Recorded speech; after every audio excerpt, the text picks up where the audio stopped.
The golden cage, the morning sun glinted off the glass walls of Thornfield Estate, a modernist mansion perched on the cliffs overlooking the Pacific. Winston Blackwood stood at the window of his home office, a cup of single-origin Ethiopian coffee, cooling in his hand as he surveyed his meticulously maintained gardens. At 45, Winston had built Obsidian Technologies from nothing into a trillion-dollar empire. But success had come with a price isolation so complete it had calcified around him like armor. Mr. Blackwood, his house manager, Henrietta, appeared at the doorway. The new gardener has arrived. Would you like to meet her? Winston didn't turn. Is she qualified? Impeccable references. Graduate degree in horticultural sciences. She was highly recommended by Professor Whitman at Berkeley. It's fine, I'll be down in an hour. Show her the grounds and make sure she understands the value of my collection. The Thornfield Gardens weren't merely decorative. They housed one of the world's finest private collections of rare plants, including specimens worth hundreds of thousands of dollars. Winston treated them as living investments, treasures to be admired. From a distance, later that afternoon, Winston walked the grounds, inspecting the work of the new gardener. He spotted her kneeling beside his prized Middle Mist red camellia, one of only 2 known specimens in existence. She wore simple work clothes, her dark hair pulled back in a practical braid. "You must be Ms. Reed," Winston said, his voice clipped. The woman stood, wiping soil from her hands. Imogen read, "It's a pleasure to meet you, Mr. Blackwood." Winston nodded curtly. "Professor Whitman speaks highly of your skills. I hope they weren't exaggerated. That plant you're tending is worth more than what most people earn in a decade." Imogen met his gaze steadily. "I'm aware of its value. Soil pH needs adjusting it, showing early signs of chlorosis. I have a specific maintenance protocol for that specimen. With respect, sir, the protocol isn't working. The leaves are yellowing between the veins." Winston bristled at her directness. No one contradicted him anymore, not since he'd become wealthy enough to surround himself with people who only said yes. "Follow the established protocols, Ms. Reed. I didn't build this collection by listening to novices." 2 weeks later, Winston hosted a rare dinner for potential investors. He had invited them to tour his botanical collection, a calculated move to impress them with his discernment and attention to detail. As they walked through the gardens at sunset, Winston led them toward the greenhouse that housed his most valuable specimens. The group rounded a corner just as Imogen was transporting a mature orchid. What happened next seemed to unfold in slow motion. A guest gestured widely, bumping Imogen's arm. The rare black orchida night-blooming Sirius hybrid. Winston had paid $300,000 to acquire tumbled from its container. Its delicate root system exposed, soil scattered across the immaculate pathway. Winston's face hardened. "What have you done?" he demanded, voice cutting through the awkward silence. "I'm so sorry, Mr. Blackwood. I can. Do you have any idea what you just destroyed?" Winston continued, his voice rising with each word. "That specimen was irreplaceable. Sir, the roots are intact. If we replant immediately enough..." Winston's cold fury silenced her. "This is why I don't hire people without proper vetting. Let me guess, you needed the generous salary? Thought you'd found an easy position with a wealthy employer who wouldn't notice mediocre work?" The investors shifted uncomfortably as Winston continued his tirade. "This level of incompetence is inexcusable. You're clearly not qualified for this position." Imogen stood perfectly still, her face composed despite the public humiliation. "I understand you're upset, Mr. Blackwood. I'll replant it immediately and tender my resignation tomorrow." Without another word, she carefully gathered the damaged plant and walked away, her dignity intact despite Winston's cruelty. Later that evening, after the investors had gone, Henrietta approached Winston in his study. "About Ms. Reed. I don't want to discuss it. Find a replacement. Before you decide, you should know she's been working since the incident. The orchid has been properly replanted and stabilized. She's still here, making sure it survives." Winston looked up from his laptop. "At this hour? Why?" "Perhaps," Henrietta said carefully, "because she cares more about the plants than the salary." Roots and shadows. 3 days after the orchid incident, Winston found himself unable to focus on work. The black orchid hadn't just survived, it's thriving, its delicate structure already showing signs of new growth. He'd checked Imogen's resignation letter, but something about her careful restoration of the plant before leaving bothered him. "Henrietta," he called over the intercom, "bring me Ms. Reed's employment file." The file was surprisingly thin. Imogen Reed, 34, with a master's in botanical sciences and a PhD in environmental conservation. Multiple published papers on endangered plant restoration. But what caught Winston's attention was her previous employment, or rather, the lack of it. Before Thornfield, she'd worked at a community garden for veterans, earning a fraction of what he paid. Winston frowned. Something didn't add up. "Do a deeper background check," he instructed his security chief. "There's more to Ms. Reed than she's disclosed." 2 days later, Winston sat in his office, staring at the comprehensive report with disbelief. Imogen Reed was the daughter of General Jonathan Reed, a decorated military hero who had founded Reed Aerospace Technologies, a company worth billions, before his death 3 years ago. She had inherited a substantial fortune, but had placed most of it in a foundation that funded rehabilitation programs for veterans with PTSD. She didn't need his money. She never had.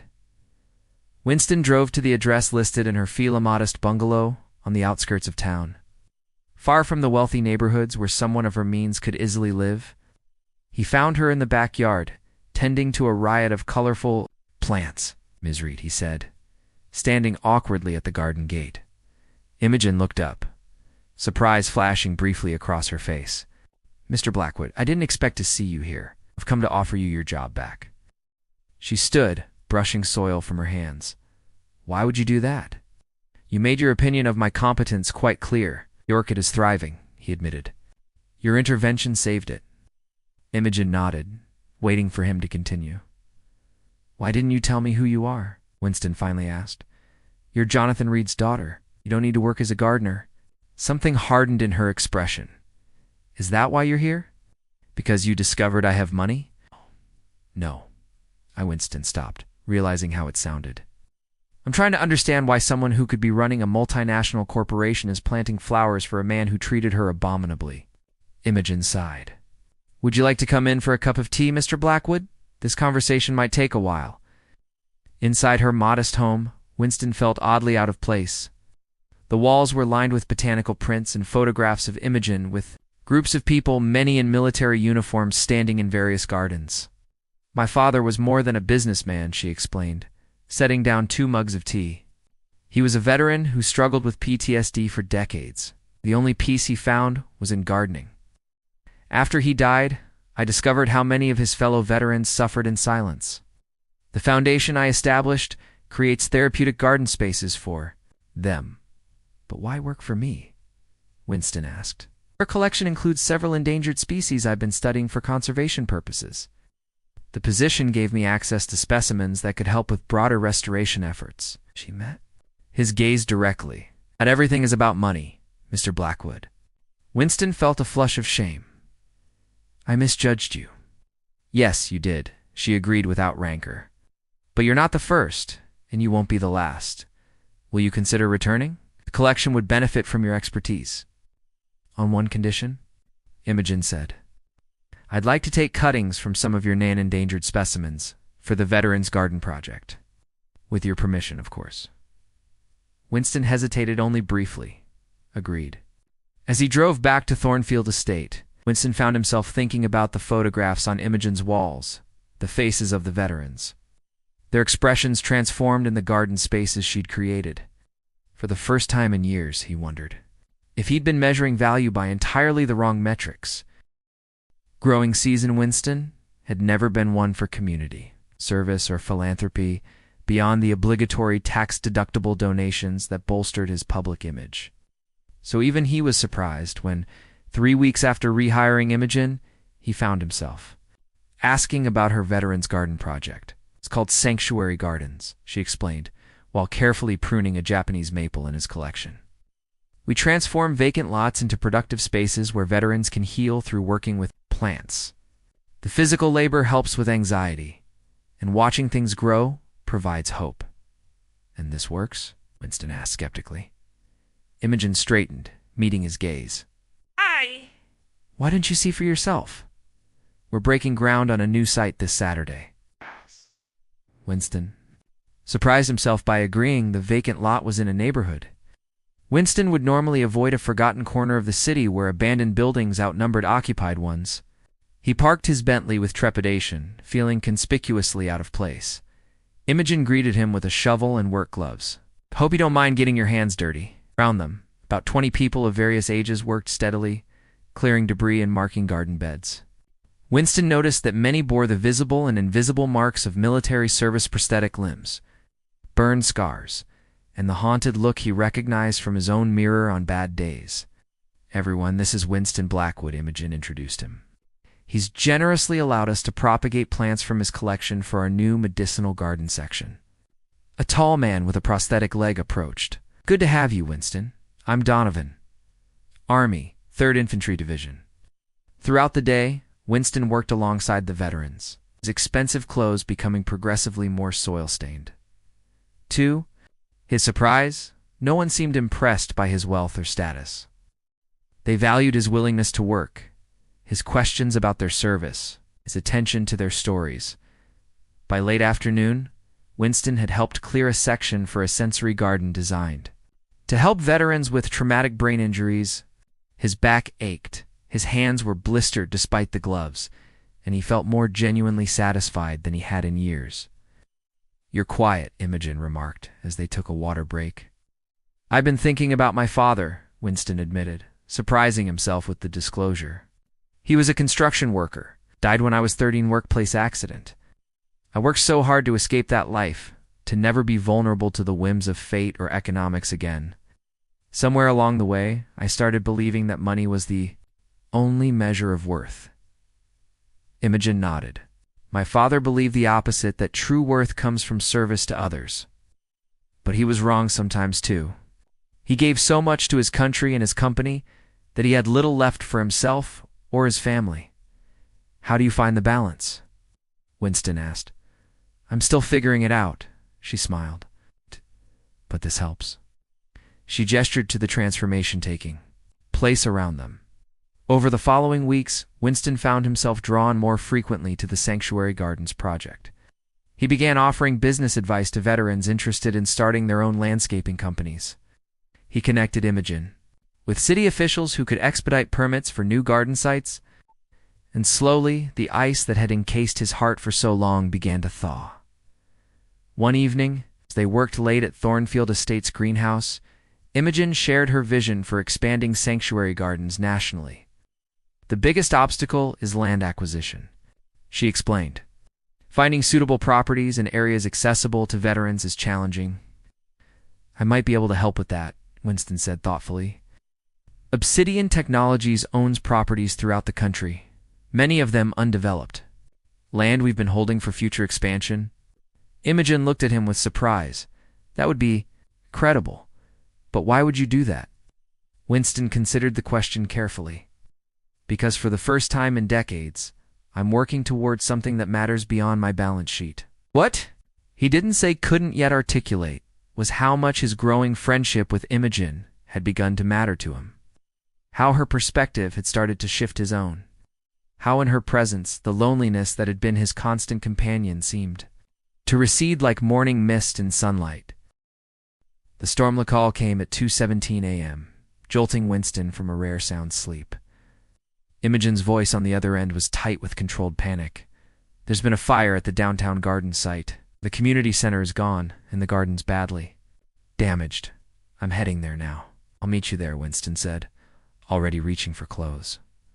The scene was chaotic: fire trucks, police cars, and stunned veterans gathering in the pre-dawn darkness. The community center where they held support groups and gardening classes was a smoldering ruin.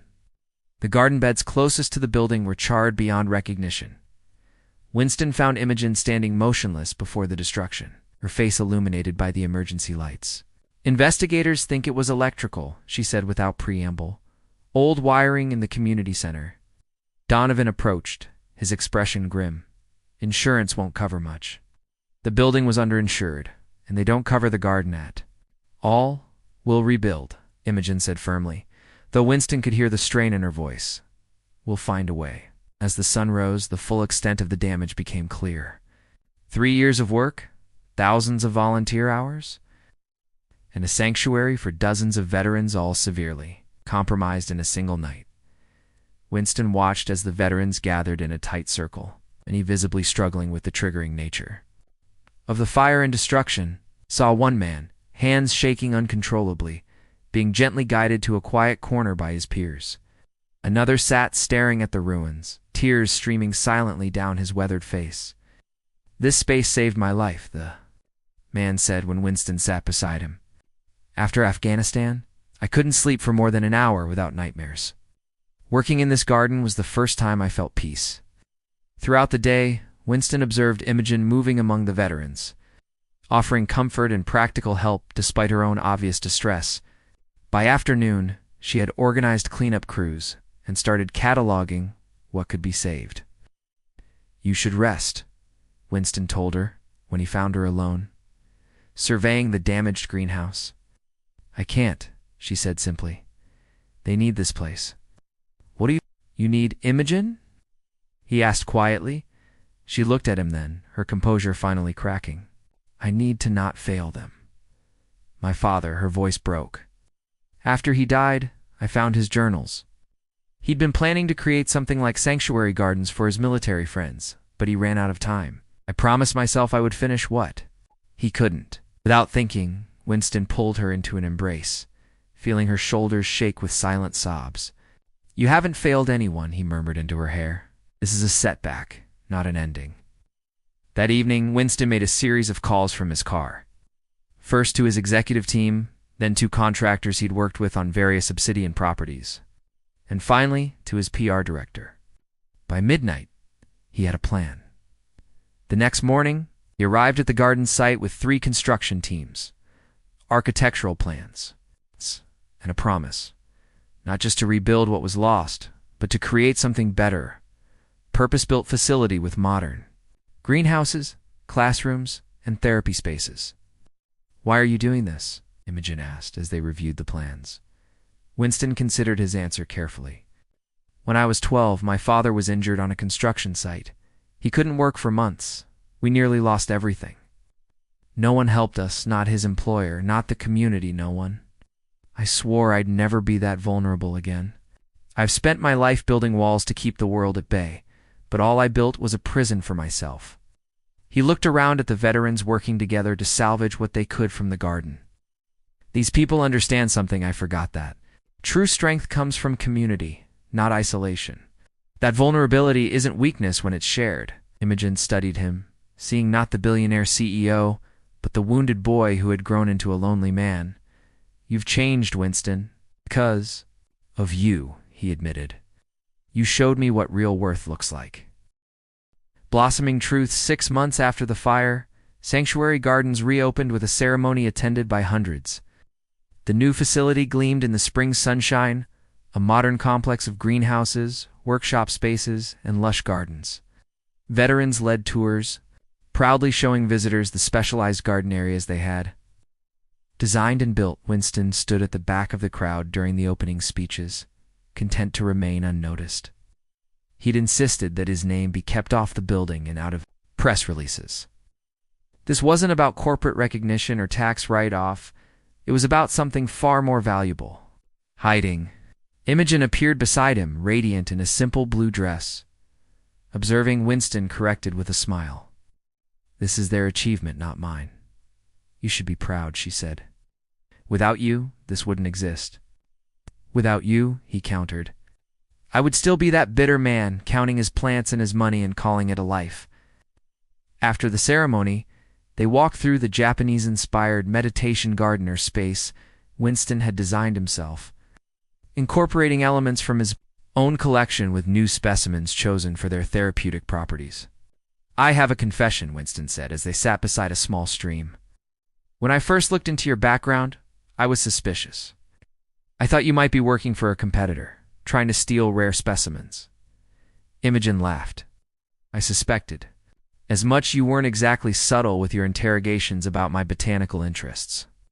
I've spent my life believing people only wanted me for my money or power, Winston admitted. When I discovered who you really were, it shattered my worldview. You could have bought your own rare plant collection, could have funded sanctuary gardens without working a day in your life. But you chose to work, to serve, to build something. Meaningful with your own hands? Money is just a tool, Imogen said. It can't give purpose or connection. I know that now. Ow. Winston took her hand. These past months working with you and the veterans have taught me more about value and worth than 30 years in business ever did. Around them, the garden hummed with life veterans, showing their families the plants they'd nurtured. Children running along stone paths, community members admiring the transformation. Winston recognized the faces now, knew their stories, their struggles, their triumphs. For the first time in his adult life, he felt part of something larger than himself. What happens now? Imogen asked, her fingers still intertwined with his. I've been thinking about that, Winston said. Spodian has properties in 15 cities across the country. I'd like to expand sanctuary gardens to each one, creating a network of healing spaces for veterans nationwide. Imogen's eyes widened. That's ambitious. I'd need a partner, Winston continued. Someone who understands both the botanical requirements and the human element. Someone with vision and compassion. He met her gaze directly. Someone like you.